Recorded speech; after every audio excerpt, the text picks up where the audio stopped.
Bonjour et bienvenue sur cette nouvelle vidéo concernant les défis de 100 jours. À l'automne 2017, j'ai écouté beaucoup de vidéos sur YouTube. Comme je venais tout juste de commencer ma pratique en tant que tuteur à domicile, j'ai décidé d'écouter plusieurs vidéos pour m'aider dans ma pratique, surtout en maths, dans les divisions, dans les multiplications. J'ai écouté aussi beaucoup de vidéos concernant le minimalisme. Comme on dit parfois, faire le vide à l'extérieur de soi nous permet aussi de faire le plein. Donc, c'est un peu ce que j'ai fait à l'automne. Je me suis départi d'énormément de trucs chez moi. J'ai aussi écouté énormément de vidéos sur la croissance financière, ce qui m'a amené sur la chaîne vidéo de Stephen James, Project Life Mastery. J'ai écouté plusieurs de ses vidéos, dont 100 Days Challenge, qu'on traduit bien entendu en français en les 100 jours de défi. Ce que Stephen explique, c'est qu'il arrive à des résultats massifs sur plusieurs objectifs qu'il s'est fixés pour son défi de 100 jours.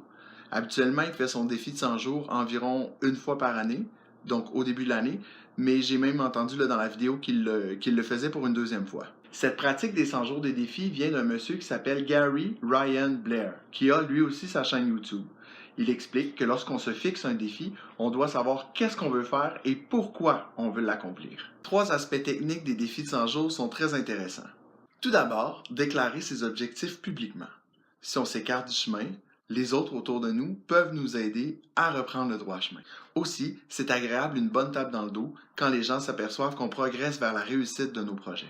L'aspect que je trouve le plus important pour les défis de 100 jours, c'est la constance. C'est en travaillant sur ses objectifs, jour après jour, semaine après semaine, mais petit à petit, qu'on arrive à atteindre les gros objectifs qu'on s'est fixés. La revue mensuelle est un autre aspect intéressant.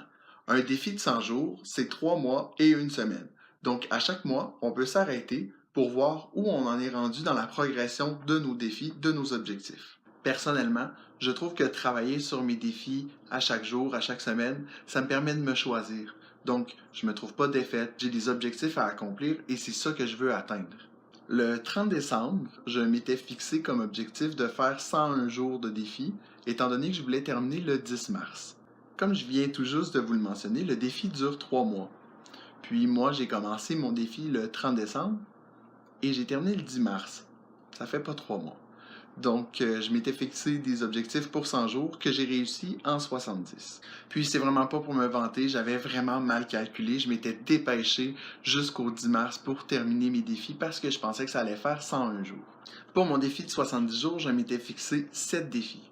Premièrement, terminer ma peinture de Bouddha. Donc, j'avais un Bouddha de commencer sur une palette de transport. Puis, ça faisait vraiment longtemps qu'elle était commencée. Je l'ai terminée en la transformant en méduse. Mon deuxième objectif était de participer à la Bonante, un concours littéraire pour une troisième année. J'avais participé en 2009 et j'avais reçu une mention d'honneur pour mon extrait de pièce de théâtre. En 2014, mon texte avait été retranché puis j'avais décidé de reparticiper en 2018. Dès le 30 décembre, j'ai travaillé très fort pour compléter deux de mes objectifs qui étaient d'ouvrir un compte sur Amazon et de publier des livres. J'ai publié quelques de mes pièces de théâtre le soir même. Mon cinquième défi était de compléter mes impôts pour le 10 mars. L'année passée, comme je l'ai mentionné dans une vidéo précédente, j'étais arrivé vraiment en retard pour mes impôts, puis j'avais payé des frais, je voulais pas que ça arrive à nouveau. Mon sixième objectif, je vous en ai aussi parlé dans une vidéo précédente. Comme je veux lire 12 livres dans l'année, je m'étais fixé en janvier comme défi de lire 30 pages par jour. Ça m'a permis de lire 9 livres. Finalement, mon dernier objectif était de publier 3 vidéos YouTube avant le 10 mars. Je suis en train de planifier mon prochain défi de 100 jours, un vrai cette fois-là, que j'aimerais commencer le 1er avril. Les idées se bousculent beaucoup dans ma tête étant donné qu'en écriture, j'aimerais travailler sur 3 fronts, avancer sur mon roman âme sœur que je me suis donné comme objectif de terminer cette année, avancer dans mon projet de manuel pédagogique sur le tutorat et participer à des concours d'écriture, principalement des nouvelles, que j'accompagne de modélisation d'écriture. Quand j'aurai terminé ma réflexion pour les objectifs qui vont m'accompagner en avril, mai, juin et la première semaine de juillet, je vous ferai un nouveau vidéo pour vous les mentionner et vous les expliquer. En espérant que cette vidéo vous aura inspiré ou même motivé à vous fixer des objectifs ou même à embarquer avec moi au 1er avril pour un défi de 100 jours.